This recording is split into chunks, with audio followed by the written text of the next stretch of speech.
Super Truck Racing this year has a new president in Terry McGee, who unfortunately could not make the start line this weekend. So we had a chat to him about Super Trucks and their constant battle to find venues. We just recently got to Timaru, but we had to go there and prove that we didn't do any damage to the track. There's a myth that we do damage to the track. And no one finds out. They wait. They just believe it. But we did a bit of work with Timaru. We went into the trucks there. We did some testing. Chucked it on the track. Went out.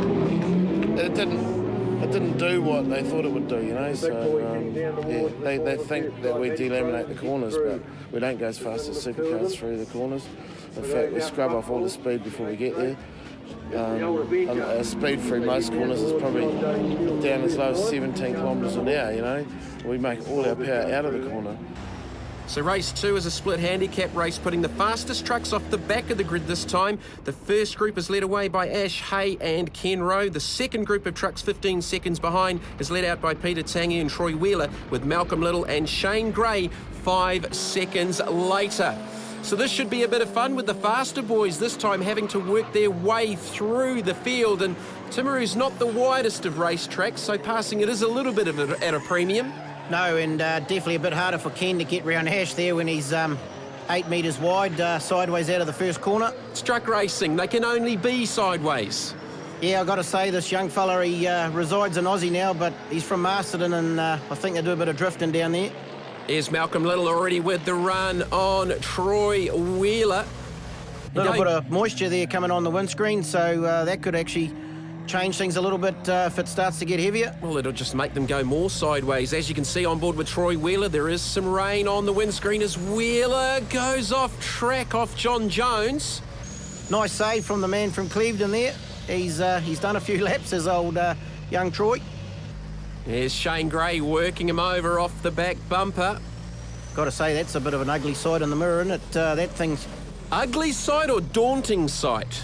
I suppose I better be nice, seeing as I do know him. Shane Gray, current 2 NZ. He can't get by Wheeler through the tighter part of the racetrack here at Timaru. Yeah, got to say, there's probably 300 or 400 horsepower difference between these two trucks, and Troy's still holding them out. Always good in the cornering, that little Scania. Just a brief lock up there for Troy Wheeler, who's trying hard to stay ahead of Shane Gray. Malcolm Little just up ahead of them. I think it's Ash Hay and Kenny Rowe out front. Peter Tangi's dropped back to the tail of the field as Shane Gray gets the exit run. And up into the 4th position goes the big Kenworth. Well, he lined that up nice there, and crikey, there's a big difference in horsepower on the straight there, as I said before. Ash Hay and Kenny Rowe battling for the race lead again off Kenny Rowe's on board. You can see that rain on the windscreen. Yeah, you got to say, the old Eagle's going pretty well there, and unofficially possibly the oldest driver on the track today. Certainly one of the most familiar trucks in New Zealand truck racing.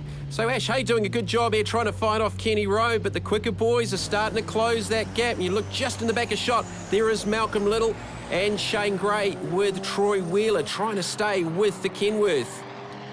Yes, as you see behind Ken Rowe there, you've got Malcolm Little sniffing, and probably in the next lap or two, he'll be right on the bumper of the old Eagle. So Ash Hay in the International S-line, and Troy Wheeler. Now, he's been given a drive-through penalty. Now, here's the onboard replay with Shane Gray.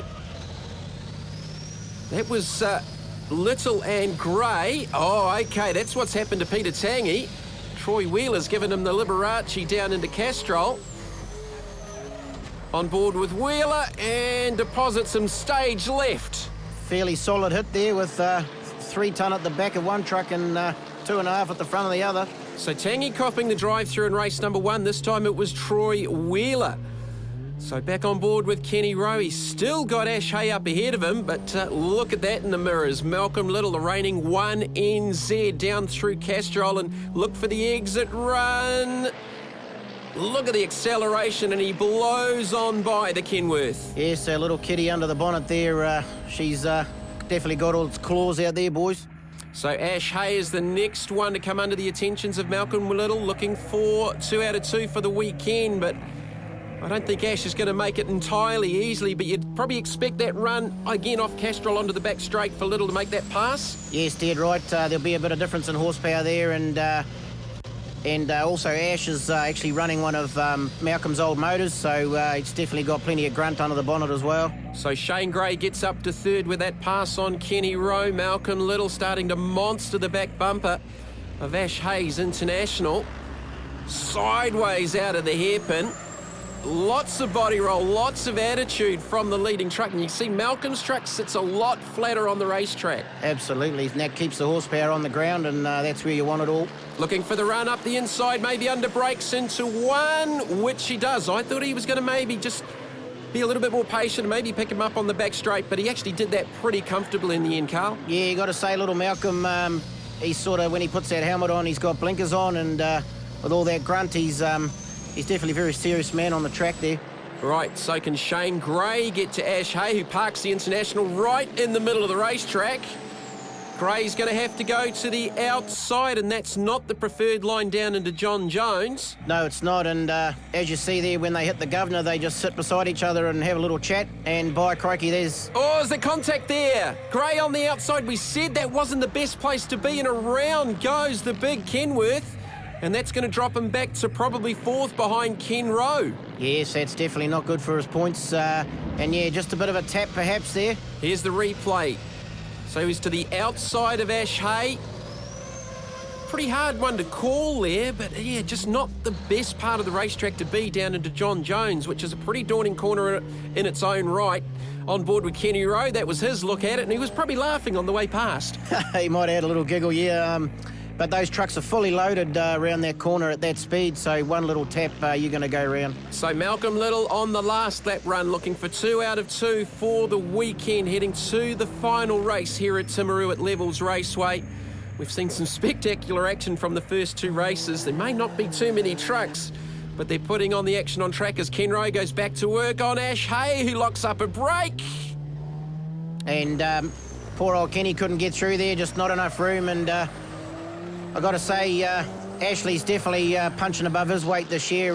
They must have done some off-season work there, and that thing's going pretty well. So Malcolm Little with the victory from Ash Hay, who holds on to second across the line from Kenny Rowe. So for race number 2, it's Malcolm Little from Ash Hay, Ken Rowe, Shane Gray, Troy Wheeler with that drive-through, and a DNF for Peter Tangi.